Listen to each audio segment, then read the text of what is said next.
सभी को नमस्कार। आपका आपके अपने चैनल अनुपमा कपूर पर हार्दिक स्वागत है।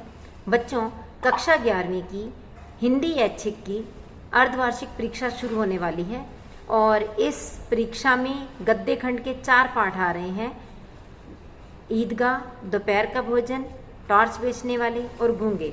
इन चारों पाठों के सभी महत्वपूर्ण प्रश्नों की हम एक तुरंत पुनरावृत्ति करेंगे। तो आइए शुरू करते हैं आज का वीडियो।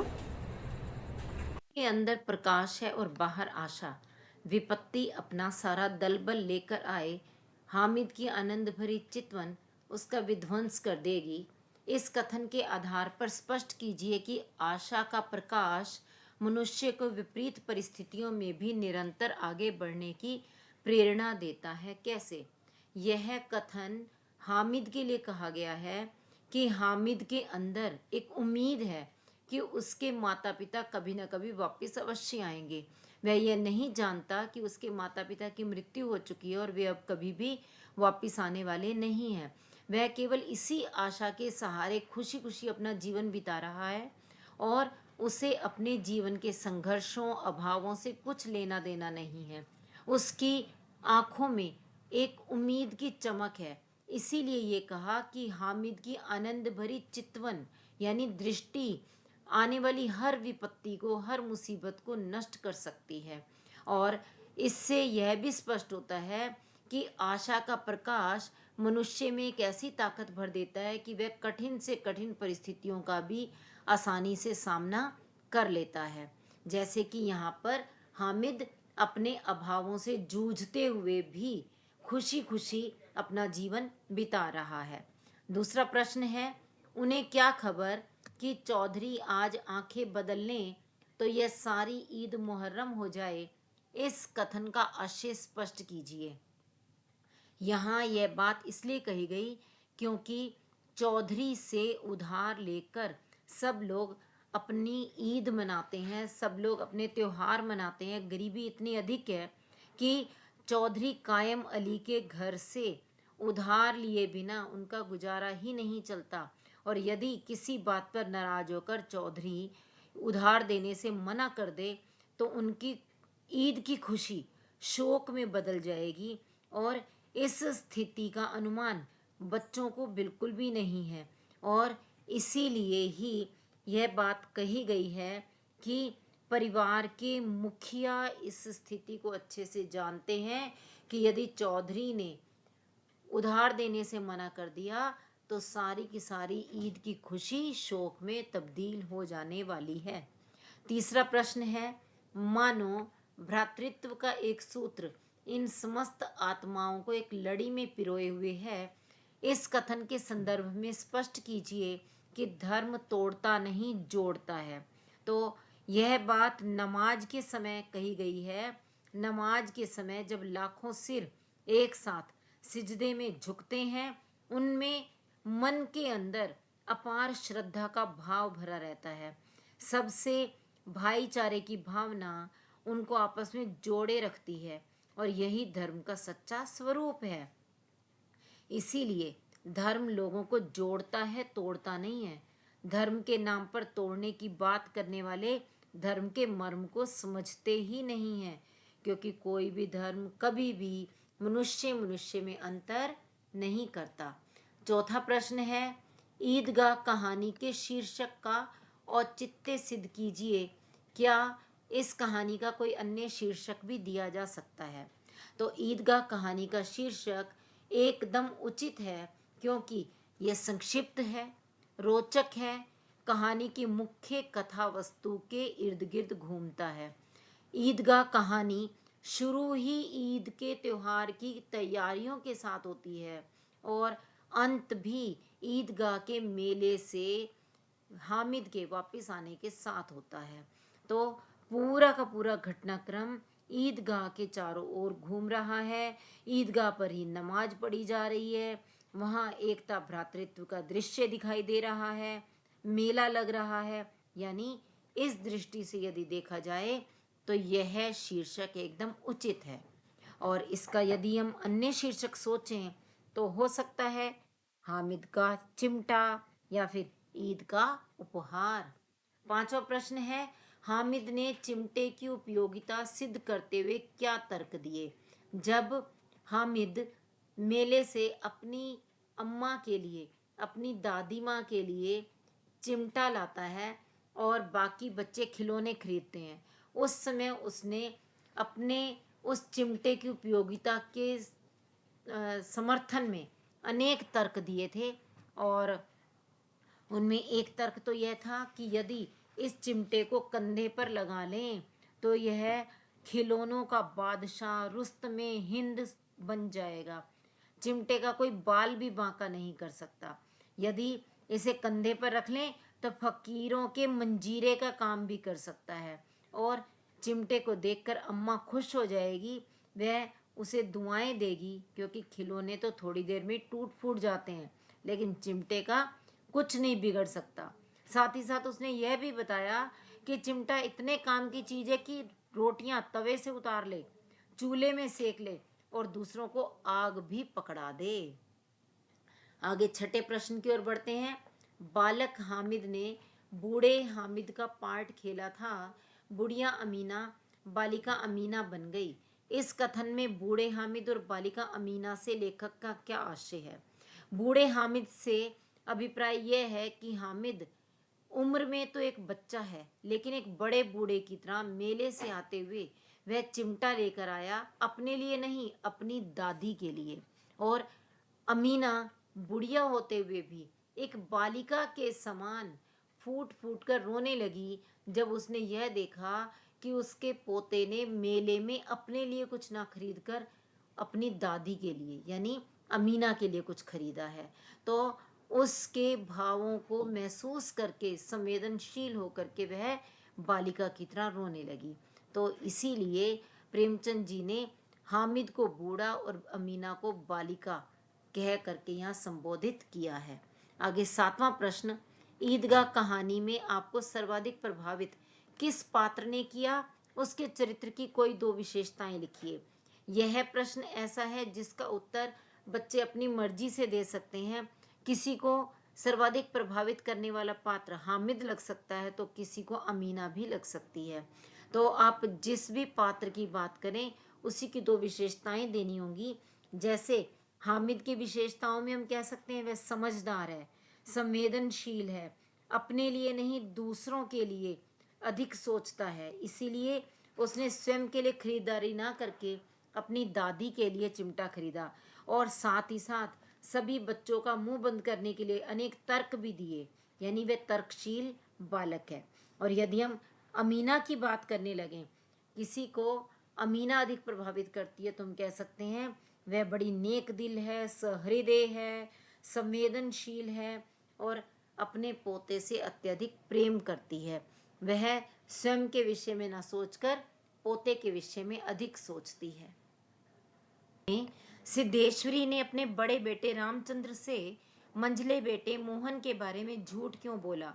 तो इसका कारण था अपने घर की विकट परिस्थितियों से उत्पन्न होने वाले संकट से परिवार को बचाना, अर्थात बहुत अधिक गरीबी से जूझते हुए उस परिवार में लोगों के आपसी प्रेम को बनाए रखना।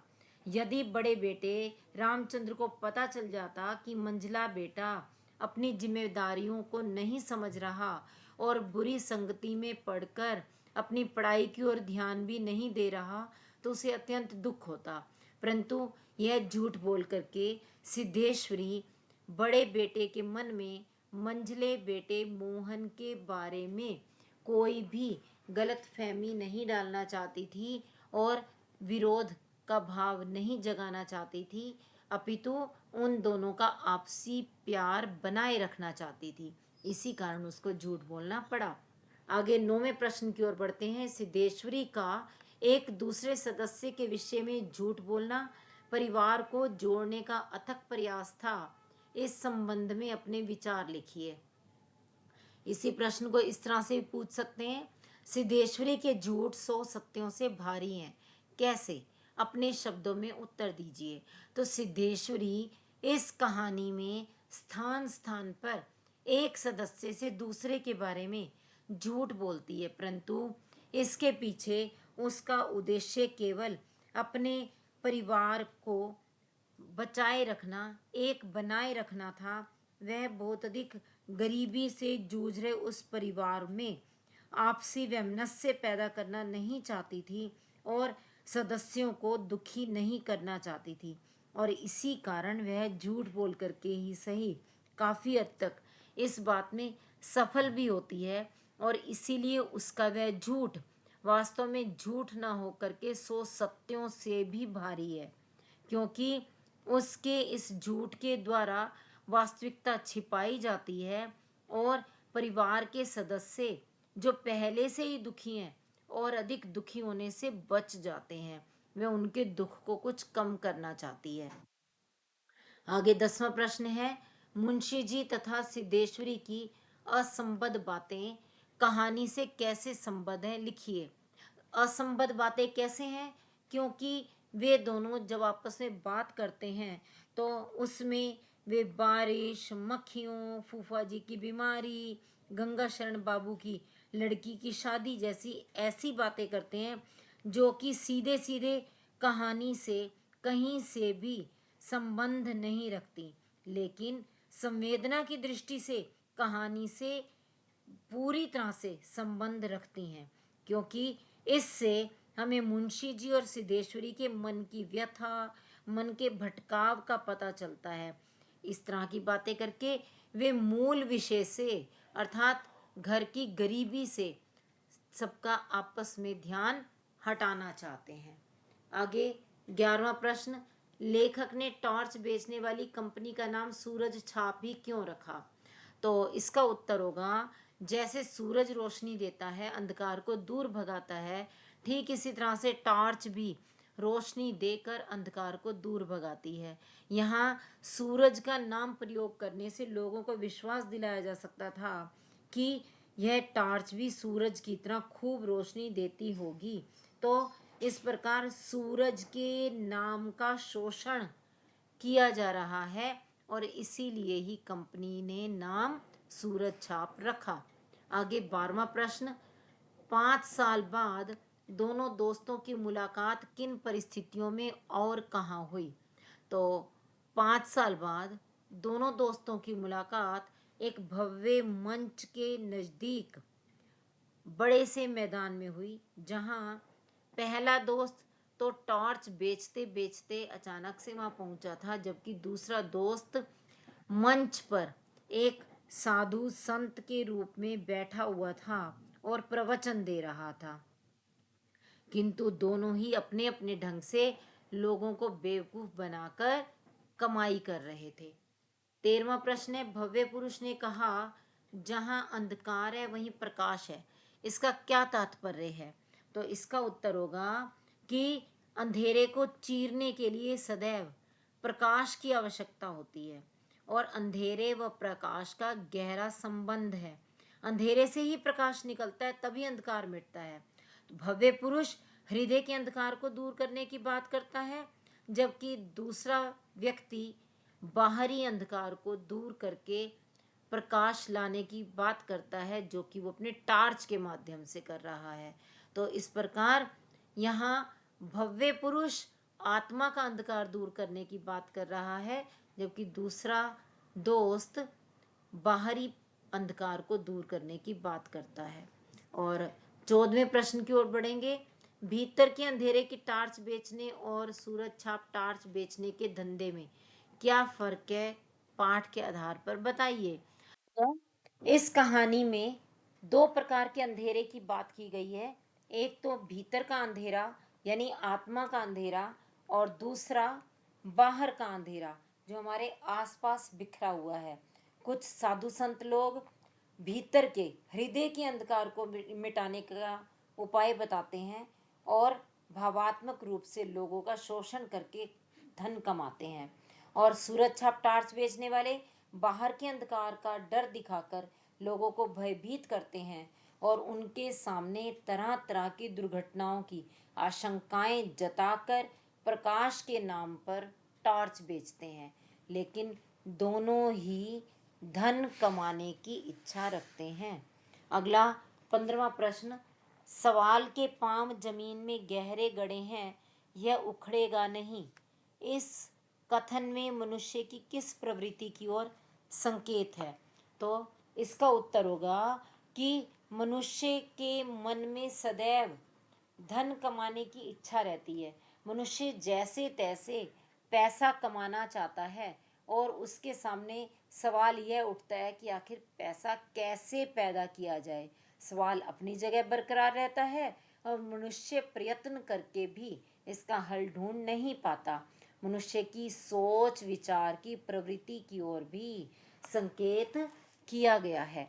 आगे 16वां प्रश्न है, धंधा वही करूँगा यानी टॉर्च बेचूंगा, बस कंपनी बदल रहा हूँ का आशय स्पष्ट कीजिए। यहाँ सूरज छाप टॉर्च बेचने वाला व्यक्ति ये बात कहता है कहानी के अंत में, जब वह अपनी टॉर्च की पेटी को नदी में बहा देता है, तब वह यह कहता है कि धंधा तो अभी भी वही करूँगा, यानी लोगों को अंधेरे का डर दिखाऊंगा और प्रकाश के नाम पर टॉर्च बेचूंगा। लेकिन अब वह सूरज छाप टॉर्च नहीं बल्कि आत्मा की प्रकाश लाने वाली टॉर्च बेचेगा। तो इस तरह वह केवल तरीका बदल रहा है, काम नहीं। आगे 17वें प्रश्न पर देखेंगे, चमेली को गूंगे ने अपने बारे में क्या क्या बताया और कैसे? चमेली को गूंगे ने अपने बारे में यह बताया कि जब वह छोटा था तभी बाप, जो कि बड़ी बड़ी मूछों वाला था, वह मर गया और माँ जो घूंघट करती थी उसे छोड़कर चली गई। तब उसे किसी और ने पाला। आगे 18वां प्रश्न, गूंगे ने अपने स्वाभिमानी होने का परिचय किस प्रकार दिया? तो इसका उत्तर होगा, गूंगे ने स्वाभिमानी होने का परिचय इशारों से दिया। जब उसने अपने हाथ फैलाकर इशारा किया कि कभी भी वह भीख नहीं लेता, भुजाओं पर हाथ रखकर संकेत किया कि मेहनत का खाता हूँ, अपना पेट बजाकर दिखाया इसके लिए, यानी वह इशारों से ही अपने स्वाभिमानी होने का परिचय दे देता है। 19वां प्रश्न है, मनुष्य की करुणा की भावना उसके भीतर गूंगेपन की प्रतिछाया है। कहानी के इस कथन को वर्तमान सामाजिक परिवेश के संदर्भ में स्पष्ट कीजिए। तो इसका उत्तर होगा कि मनुष्य के अंदर एक करुणा की भावना सदैव विद्यमान रहती है, क्योंकि मनुष्य मूलतः संवेदनशील प्राणी है। परंतु वर्तमान परिस्थितियों में, सामाजिक परिवेश में मनुष्य की करुणा की भावना मुखर नहीं हो पाती और वह गूंगेपन की स्थिति में रहती है। वह अपनी उस भावना के अनुरूप व्यवहार में उसे ढाल ही नहीं पाता। वह व्यवहार में संवेदनहीनता को दर्शाता है। वह गूंगे बहरों के प्रति अपनी करुणा को व्यवहारिक रूप नहीं दे पाता। 20वां प्रश्न, यदि बसंता गूंगा होता तो आपकी दृष्टि में चमेली का व्यवहार कैसा होता?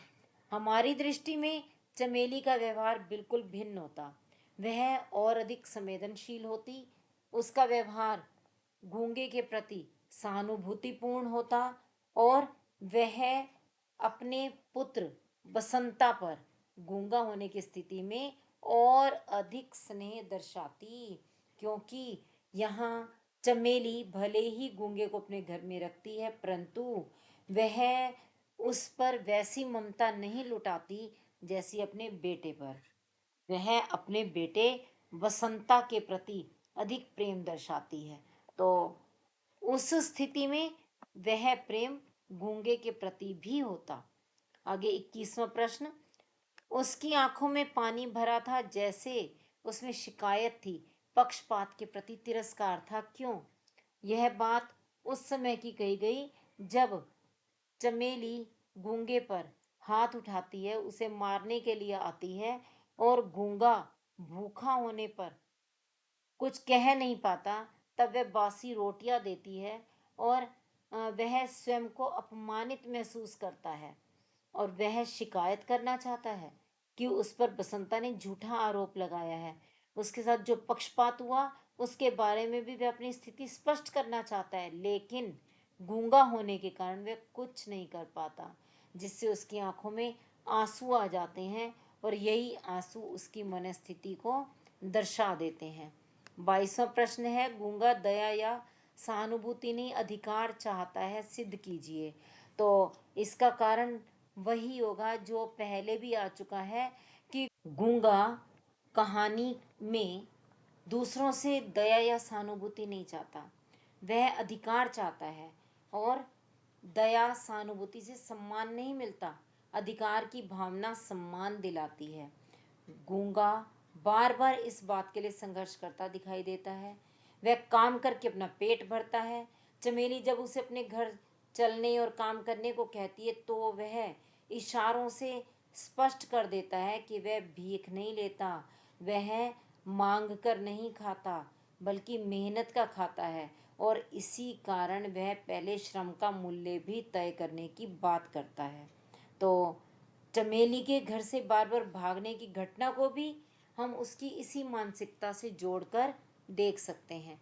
23वां प्रश्न, गूंगे में ममता है, सहानुभूति है, अनुभूति है और है मनुष्यत्व। कहानी के आधार पर इस वाक्य की विवेचना कीजिए। गूंगे में ममता है, अनुभूति है, वह दूसरों के प्रति संवेदनशील है, वह सभी चीज़ों को अनुभव करता है, उसमें मनुष्यता की भावना भी है, वह किसी के प्रति अन्याय नहीं करता और चमेली के प्रति भी ममता रखता है, सम्मान का भाव रखता है और वह अच्छी बुरी बातों को अच्छी तरह से समझता है। अगला प्रश्न, कहानी का शीर्षक गूंगे है जबकि कहानी में एक ही गूंगा पात्र है। इसके माध्यम से लेखक ने समाज की किस प्रवृत्ति की ओर संकेत किया है? कहानी का शीर्षक गूंगे है क्योंकि यहाँ पर एक ही गूंगा पात्र होने के बावजूद लेखक यह बताना चाहते हैं कि समाज में जो व्यक्ति गलत बात होते देखकर भी आवाज़ नहीं उठाते, वे भी गूंगों के समान ही हैं। जो व्यक्ति संवेदनशील नहीं, जो दूसरों के प्रति भावनाएं नहीं रखते और शोषण से मुक्ति के लिए कुछ उपाय नहीं करते, वे सभी गूंगों के समान हैं क्योंकि उनकी संवेदनाएं मर गई हैं। ऐसे लोग अपने सामाजिक दायित्वों के प्रति सचेत नहीं हैं। इसीलिए मुख्य पात्र केवल एक गूंगा होते हुए भी कहानी का शीर्षक गूंगे रख दिया गया। और समाज की किस प्रवृत्ति की ओर संकेत है? इसमें हम बताएंगे संवेदनहीनता की प्रवृत्ति की ओर संकेत है। आगे 25वां प्रश्न है, नाली का कीड़ा। एक छत उठाकर सिर पर रख दी फिर भी मन नहीं भरा। चमेली का यह कथन किस संदर्भ में कहा गया है तथा इसके माध्यम से उसके किन मनोभावों का पता चलता है? यह कथन चमेली ने गूंगे के लिए कहा जब वह चमेली के घर में नौकरी कर रहा था। कुछ दिन बीते कि वह बिना बताए भाग गया। इस पर चमेली ने यह कथन कहा। वह सोचती है कि उसने छत देकर गूंगे पर एहसान किया है और उसे आश्रय दिया, लेकिन फिर भी वह यहाँ टिका नहीं। तो इससे चमेली की यह मनस्थिति पता चलती है कि वह नौकरों के प्रति क्या सोच रखती है और वह उन्हें इंसान ना समझकर केवल नाली का कीड़ा ही मानती है। तो इसी के साथ गद्य खंड के महत्वपूर्ण प्रश्न पूरे हुए। आशा है बच्चों आपको ये सारे प्रश्न समझ में आ गए होंगे और यदि किसी भी प्रश्न के उत्तर में कुछ दुविधा है तो आप उसे कमेंट बॉक्स में लिख करके पूछ सकते हैं।